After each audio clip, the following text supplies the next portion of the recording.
Rarely do Todd and I start a car and then drive off. We're always rolling when we start a review. And I decided to, from startup, experience the entire thing. I have not driven a single foot, and I wanted to experience it from startup.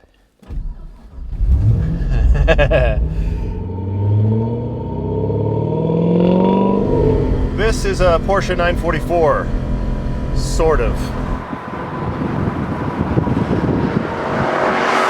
The engine from the C6 Corvette is now hiding in this little 944. I was expecting some sort of weird Frankenstein project to make that happen. It's essentially some engine mounts and an adapter. The car is a 1986. The transaxle is from a 944 Turbo S. But the owner has gained only 140 pounds added weight. The balance is 49.9% front, 50.1 rear. And you go from 150 horsepower to 430 horsepower, and it weighs 3,000 pounds. If you're doing the math at home, it's wildly quick.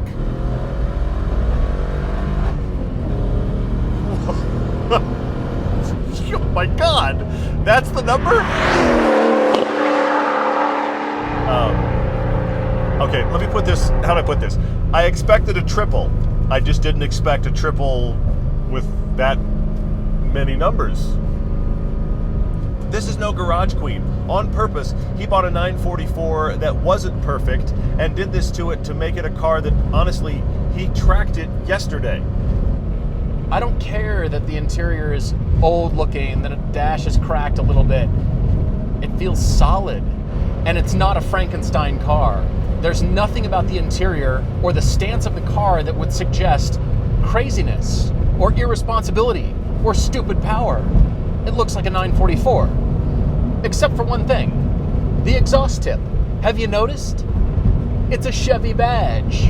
Except for the ridiculous engine note and the Chevy exhaust pipe, you'll think this is a 944. It looks like a normal 944. It's got a 944 interior. Oh, look, he changed the steering wheel. Oh, that's an interesting gear stick choice. Yet there is something lurking that is quite angry.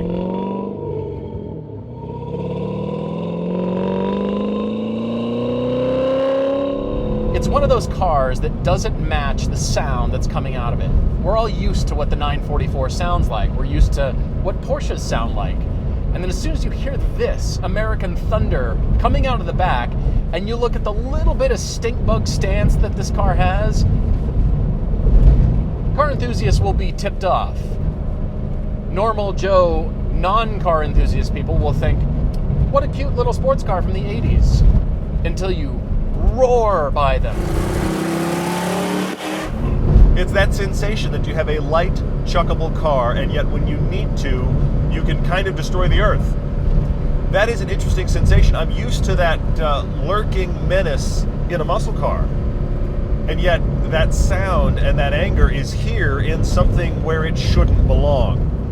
This car shouldn't move like it does. It was never intended to move like it does. But with an LS3 motor,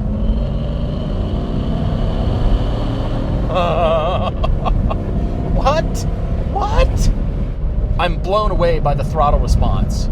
And because of the weight of this car, this engine is very understressed. Keep in mind, this was in the C6 Corvette, and it was great in the Corvette. And now you dump it into the even smaller, tighter car. The Corvette is 3,300 pounds and has a lot of horsepower.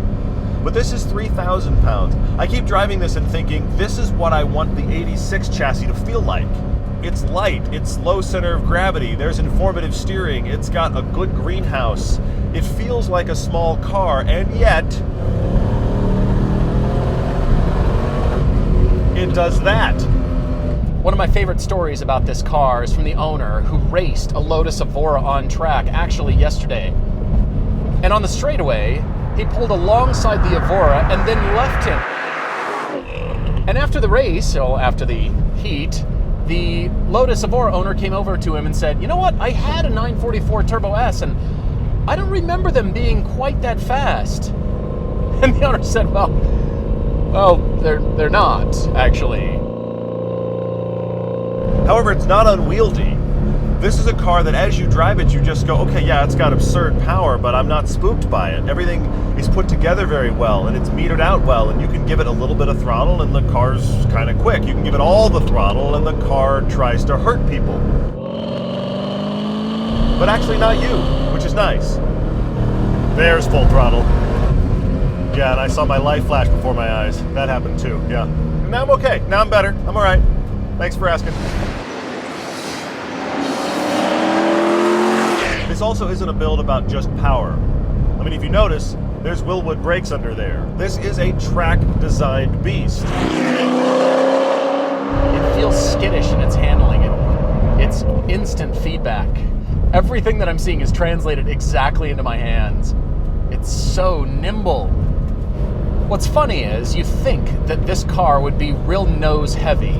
And yes, it feels a little bit more, but what it's done is put just enough weight over those tires to make them respond even better. And keep in mind, the balance is still there. It's actually heavier in the rear, still.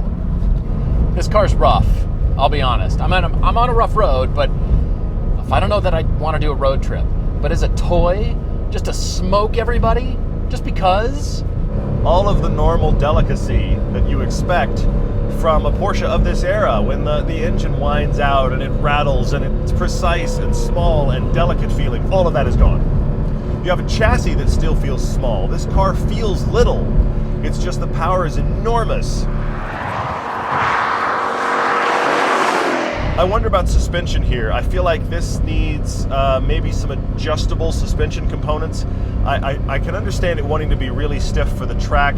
I want the compliance to be a bit better. I feel like it bounces a bit too much. It doesn't absorb the bumps and just take them in and not worry about it. It makes you aware of them. It kind of bounces over a few of them. I think that's a pretty easy suspension solve, but that is the case at the moment. This will piss everybody off. This car will do that. Because you will either leave them, and they think they've got you, you'll leave them, or you'll blow by them so fast, they'll just get angry. Why are you driving so fast? Because. I kind of have to, don't I? Don't I have to? Yeah.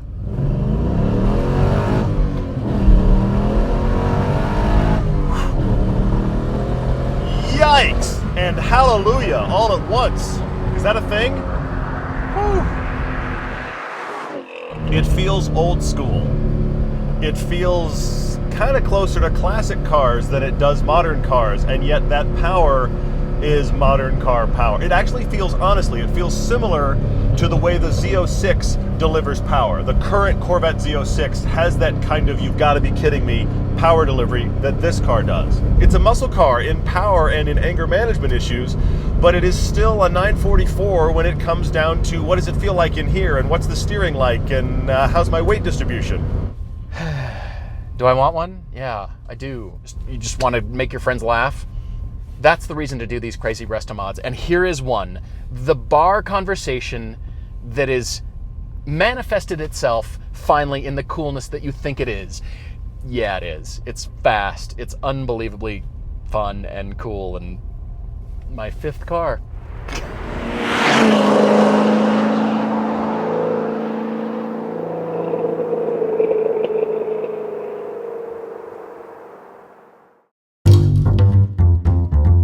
Here at Everyday Driver, we're one of the longest running car shows on the web. We are. If you've been watching us since 2007, or you just discovered us last week, we are an independent channel and still producing original content. Our TV show airs on the Motor Trend Network, but if you don't have cable, all the episodes can be streamed on Amazon Prime. We host a top 10 automotive podcast called The Car Debate, with about 400 episodes and new ones airing every Tuesday and Friday. So if you've got a question or need a car, our podcast can help you. Here on YouTube, the Fast Blasts are still here. They're going to become a little simpler, more like a video podcast, actually, mixed with a new car review. We'll still make well-produced single car reviews of enthusiast cars. Plus, we're adding Champ doing classics, Nate doing motorcycles, and we're even doing the occasional mountain bike review. And if that's not enough, we do have 5 feature films, including one-of-a-kind generational comparisons of the Corvette, the 911, and the M3. Plus, we host meetups, track days, and even a trip to the ring and spa. We do all of that. So thanks for watching, listening, sharing. There's lots more to come.